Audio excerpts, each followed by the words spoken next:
all starts at home. Now, before we begin, I'm going to first address some critical mistakes that were made by side opposition. Let's number them off. Number one, they force us into major false dichotomies. What I'm talking about is this. They tell you that first of all, we have to choose between partial and full responsibility. They also tell you that we cannot punish indirect crimes. But ladies and gentlemen, there aren't only two options here. What we have to establish is that just because the parents don't equal the child's, it doesn't mean that these children are not those of these parents, these legal guardians. And so we refuse to fall into this trap.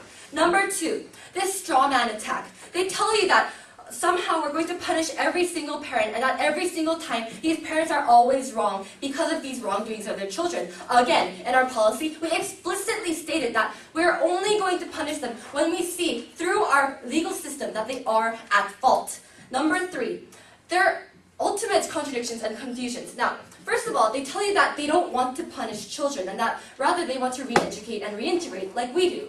Okay, fine. But then they also want children to feel completely accountable and have full-fledged liability, and that they want to somehow make sure that these children, no thank you, sir, are able to properly learn what they did is wrong. So what's going on, ladies and gentlemen? Are they saying that we're going to somehow rehabilitate behind bars?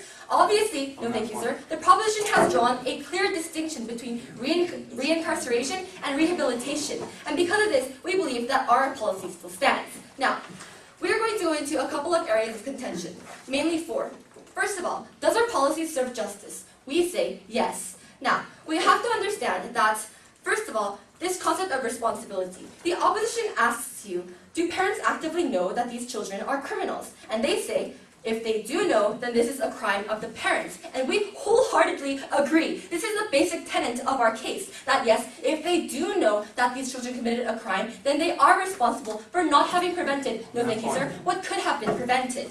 But also, they say, if these parents don't know that these children are responsible for committing crimes, then they should not be punished. This is where we differ, because the proposition is taking on an extra burden that we do uphold. We believe that parents are responsible, directly responsible of criminal negligence, that if they do not have an active influence, an active role in their children's lives, then they're not doing what they should be doing as parents. When they give birth to these children, they're signing up to be responsible for others' lives and upbringings, ladies and gentlemen.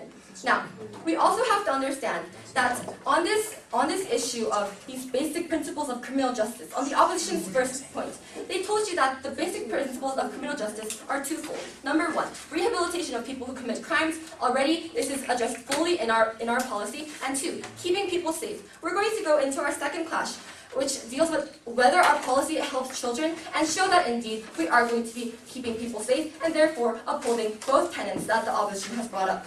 Now, on children, the opposition tells you that that children have an individual responsibility, and this is vital for them to properly mature. Ladies and gentlemen, we agree, but only to a certain limited extent. You're only afforded responsibility when you display the ability to uphold this responsibility. And the opposition, we believe, is being so incredibly reckless by rushing these children into an adulthood that they can't handle. So what do we mean? Our excellent Deputy Prime Minister showed you that, first of all, kids can't vote. Second of all, they don't pay taxes. And on and on and on. Why? Because society has already agreed that these children aren't ready yet to take on these legal responsibilities. We also have shown you, through our excellent Prime Minister's point in a moment, sir, that the legal system deals with children and adults differently, that children are given lesser extreme sentences for somehow equal crimes. Yes, sir? But we're arguing for a system of accountability through rehabilitation, so that doesn't deal with so the fact that kids can't vote doesn't matter. So are we. Ladies and gentlemen, they're arguing our case. They want reintegration, so do we. They want rehabilitation, so do we. But what we say is that rehabilitation is not only limited to these juvenile centers, that rehabilitation can also take place in households, and this is why we are proud to propose. Now, we also have to understand, in our third clash, on whether our policy helps parents, that yes, it does. Now, somehow the opposition believes that we're violating parental autonomy. What autonomy? These children are those of these parents, ladies and gentlemen. These parents are directly responsible for the actions of these children because they have signed up to do so. Now, we have to see that first of all, it's their familial responsibility, and second of all, that it's their societal responsibility. Because we've already dealt with the first, let's deal with the latter. Societal responsibility. We say that on practical terms, that the parents are the only ones who can properly show compensation to the victims of their children's crimes. We believe that because children, first of all, don't have jobs, aren't fully employed, that they can't pay for their crimes. Second of all, that because of these legal systems, that it's only fair for these parents to first of all show up to school, show that they're involved, and that they're on parent boards, that they do know what's going on in their children's lives. And now we'd like to go into our last clash on whether or not this policy works. So the opposition tells you that we're diverting resources, but ladies and gentlemen, we're only better reallocating resources. Why? Because we want parents to act sort of as pseudo-police, if you'll say.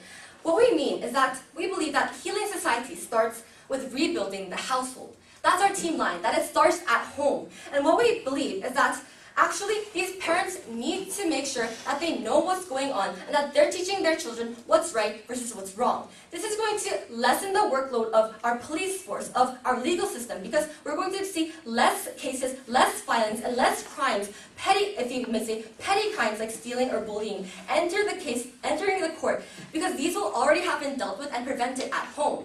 And because we believe that police already have too much to deal with, as we've seen in cities like Chicago, where there are 4 deaths per month of children who are inevitably caught in between gang fights, that children are always shooting one another, and that this can successfully be prevented before it happens, that we would not be diverting resources. We also see that the opposition's last point was that we're going to be increasing crime because children are not going to learn their lesson. Well, already we've asked you, can't parents do some of this teaching? And second, we said, again, this is an inherent contradiction in the opposition's case, because they tell you that kids not being punished is going to send a bad social message. But at the same time, they don't want to punish kids because they're kids. And they don't want to punish parents because they're not the kids. So, ladies and gentlemen, who are we really going to punish? And who are we going to help in order to make sure that society functions? We have to understand that the proposition's case is twofold, that we're helping the children and that we're also helping the parents. Now, ladies and gentlemen, we've shown you that there's a dire need for our policy. That at the status quo, there is so much unnecessary, preventable suffering that's not being properly addressed. What we want is an appropriate placement of responsibility and a proper response to crime. We have to understand that cases like that of DeKalb County, in which parents were held directly accountable and they had full set liability for their children's inactions, made them active and made both the family and the society at large improve. And for these reasons, ladies and gentlemen, we still beg to propose. Thank you.